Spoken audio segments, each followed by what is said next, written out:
Good morning, dear student. We continue our chapter, that is chapter number 3. Okay, today we will study about chemical changes, chemical equation. Okay, let's start. In the previous classes, we have learned that substance can undergo different type of changes. We have also learned that these changes may be slow, fast, reversible, irreversible, chemical and physical in class 6. Okay, fill this table. Try to fill. We have already learned that in a physical change, the substance may undergo change in its physical state, shape, size or color, but it does not change into another substance. Okay, physical change क्या होता है बच्चा? Physical change में उसके state में, shape में, size में और कलर में चेंज होगा, बट कोई नया सब्सटेंस नहीं बनेगा. Okay, get that point? Okay, during a chemical change, a substance change into another substance. When stable substances are mixed in appropriate amounts, they may undergo chemical interaction resulting in the formation of a new substance. That means जो chemical change होता है वो change, उस change के regarding, उस change के resultant आपको क्या मिलता है? एक new substance मिलता है. ओके, एक नया सब्सटेंस आपको मिलेगा. फॉर एग्जांपल, आपने एक पेपर को बर्न किया तो उससे आपको क्या मिला? ऐश मिला, राख मिला. क्या उस ऐश को आप रिवर्स बैक कर सकते हो पेपर के अंदर? नो, आपको न्यू सब्सटेंस मिल गया वहाँ पे. तो ये क्या है? केमिकल चेंज है. Okay, the process in which a chemical change cause one substance to change into another is called a chemical reaction. Chemical reaction क्या होती है? एक प्रोसेस होती है जिसमें chemical change cause one substance to change into another substance. को एक substance दूसरे सब्सटेंस में क्या हो जाता है? चेंज हो जाता है, जिसको हम क्या बोलते हैं? Chemical reaction. अब केमिकल रिएक्शन में क्या होता है बेटा? केमिकल रिएक्शन में राइट हैंड रिएक्टेंट होता है और प्रोडक्ट होता है. रिएक्टेंट होता है और प्रोडक्ट होता है. रिएक्टेंट क्या होता है? जो अंडरगोज होता है चेंजिंग, यानी कि अंडरगोज प्रोसेस के अंदर जो होता है वो रिएक्टेंट होता है. एंड देन जो आपको रिजल्ट मिलता है वो क्या होता है? प्रोडक्ट होता है. और एक बात को ध्यान रखेंगे कि जो रिएक्टेंट होते हैं वो हमेशा लेफ्ट हैंड साइड लिखे जाते हैं, और जो प्रोडक्ट होते हैं वो कहाँ पे लिखे जाते हैं? राइट हैंड साइड में लिखे जाते हैं. जैसे आपको यहाँ पे दिखा रखा है, यहाँ पे साइड हम रिएक्टेंट लिखेंगे और यहाँ पे हम क्या लिखेंगे? प्रोडक्ट लिखेंगे. ये जो रिएक्टेंट होते हैं ये अंडरगो चेंज होते हैं. चेंज होने के बाद जो आपको रिजल्ट मिलता है वो क्या मिलता है? प्रोडक्ट का रिजल्ट मिलता है. ओके, उसको हम क्या बोलते हैं? Reactant and product. Now let's come next topic, chemical equation. We have learnt about that chemical substance can be represented by appropriate symbol. कुछ सिंबल होते हैं जो कि हमने टेबल आपको लास्ट 2 वीडियो में मैंने आपको 2 टेबल बताई हैं लर्न करने के लिए. होप आपने वो टेबल्स लर्न की हैं. A chemical reaction occurring between different substances can also be represented by using appropriate symbol and formulae. The representation of a chemical reaction using symbol. जो केमिकल रिएक्शन होती है उसमें हम सिंबल्स का यूज करते हैं, फॉर्मूलेज यूज होते हैं वहाँ पे, और उन सब से मिलके क्या बनती है? केमिकल इक्वेशन बनती है. ओके, यहाँ पे हम ध्यान रखेंगे जो रिएक्टेंट है उसको कहाँ पे लिखते हैं? लेफ्ट हैंड साइड पे लिखते हैं, और प्रोडक्ट को कहाँ पे राइट करेंगे? राइट हैंड साइड में राइट करेंगे. ठीक है, और एक एरो का सिंबल हम दोनों के बीच में पुट करेंगे. किन दोनों के बीच में? रिएक्टेंट एंड प्रोडक्ट के बीच में. See this example, carbon oxygen. ये दोनों क्या है? कार्बन ऑक्सीजन क्या है? रिएक्टेंट. ठीक है, एंड एरो का सिंबल हमने बीच में पुट किया, एंड देन आपको रिजल्ट में क्या मिला है? कार्बन डाइऑक्साइड क्या है आपका, रिएक्ट होने के बाद आया है, दैट्स मीन ये क्या है, प्रोडक्ट है। और यहाँ पे हमने सिंबल यूज किया है, प्लस का सिंबल हम यूज करेंगे। ओके, हम जो रिएक्शन चेक करेंगे उस reaction type of chemical reaction में हम पढ़ेंगे बेटा कि जो प्रोडक्ट है अगर वो 2 है तो मे बी आपको रिएक्टेंट 1 भी मिल सकता है, मोर देन 1 भी मिल सकता है। हो सकता है कि आपका प्रोडक्ट सिंगल है और आपको आपका रिएक्टेंट सिंगल है और आपको प्रोडक्ट क्या मिले, मोर देन 2। ओके, 2 और more than 2। So this type, हाँ इस टाइप की स्टडी हम नेक्स्ट वीडियो में कराएंगे आपको।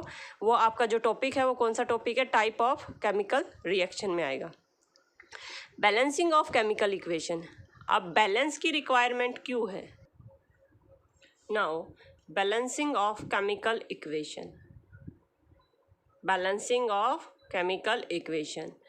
A chemical equation should be balanced. अब केमिकल जो इक्वेशन है वो क्या होनी चाहिए, बैलेंस होनी चाहिए। फर्स्ट हम ये जानेंगे why we need to create a balance equation.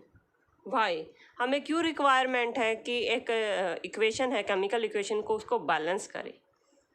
तो हम एक रूल है जिसको फॉलो करते हैं जो क्या है, law of conservation. Law of conservation क्या कहता है कि किसी भी केमिकल इक्वेशन में ना तो मास का गेन होगा और ना ही मास का लॉस होगा। ओके, सो इसीलिए हमें इन एटम्स को क्या करना पड़ता है, बैलेंस करना पड़ता है।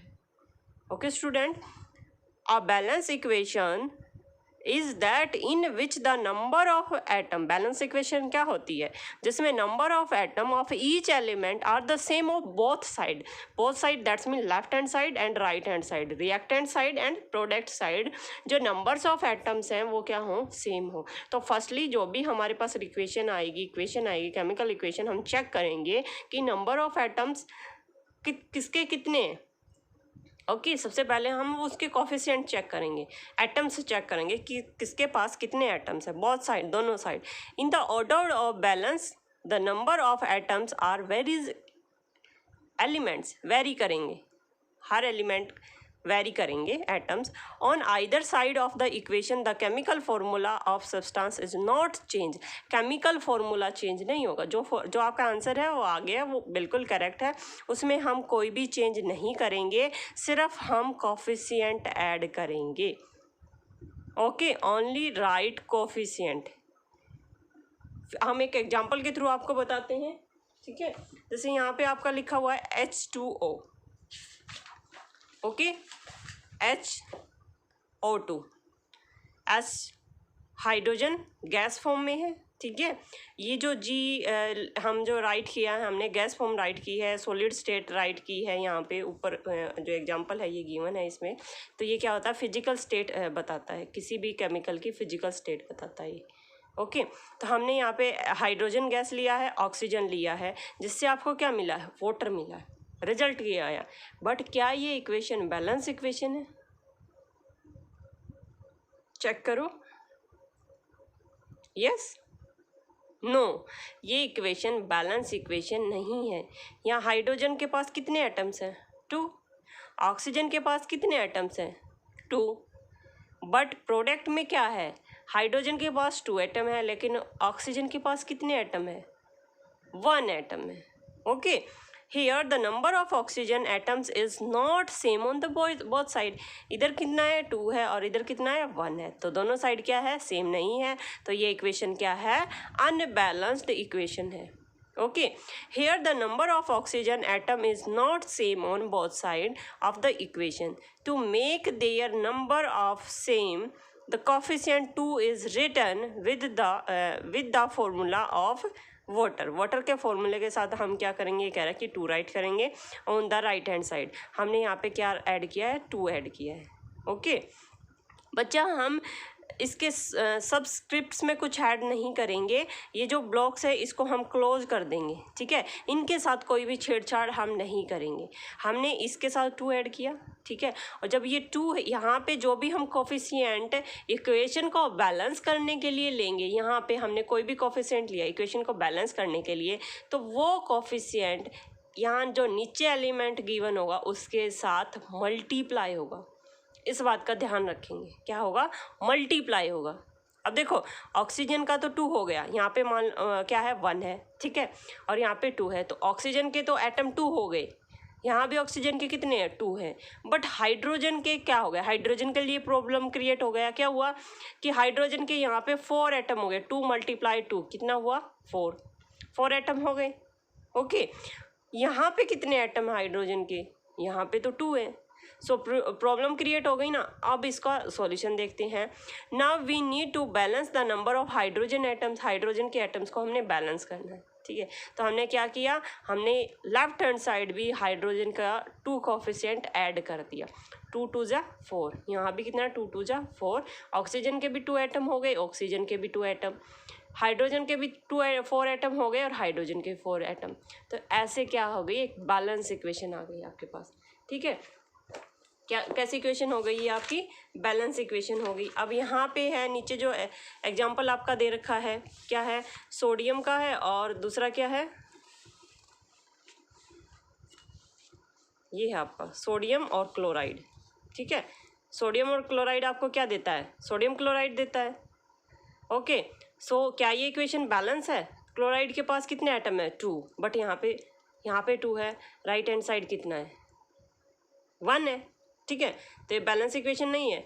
सोडियम के पास तो 1 है, यहाँ भी 1 है। ओके, तो हमने क्या करना है, इक्वेशन को बैलेंस करना है। हम इसको क्या करेंगे, बॉक्स में बंद रखेंगे, इसके आगे कोफिशिएंट लगा सकते हैं, सबस्क्रिप्ट्स में हम कुछ ऐड नहीं करेंगे, ठीक है। तो हमने क्या करना है, हमने यहाँ पे क्या किया, सबसे पहले हमने क्लोराइड को 2 एटम देने हैं, तो हमने यहाँ पे 2 कोफिशिएंट लगा दिया। अब यहाँ पे सोडियम के भी 2 कोफिशिएंट चाहिए, 2 एटम चाहिए हमें। यहाँ पे सोडियम के कितने एटम है 1 ही है, तो हमने क्या किया, इसको भी 2 कोफिशिएंट दे दिया, ठीक है।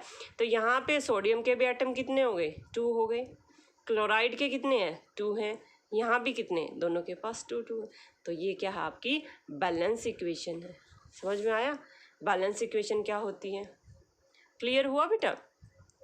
होप ये आपको टॉपिक क्लियर होगा। बैलेंसिंग ऑफ केमिकल इक्वेशन, अपनी बुक से एग्जाम्पल निकालिए, उन एग्जाम्पल्स को करके देखेंगे, कोई प्रॉब्लम है तो मेरे साथ शेयर करेंगे। होप आपको यहाँ तक चैप्टर में कोई भी दिक्कत नहीं होगी। Okay student, bye.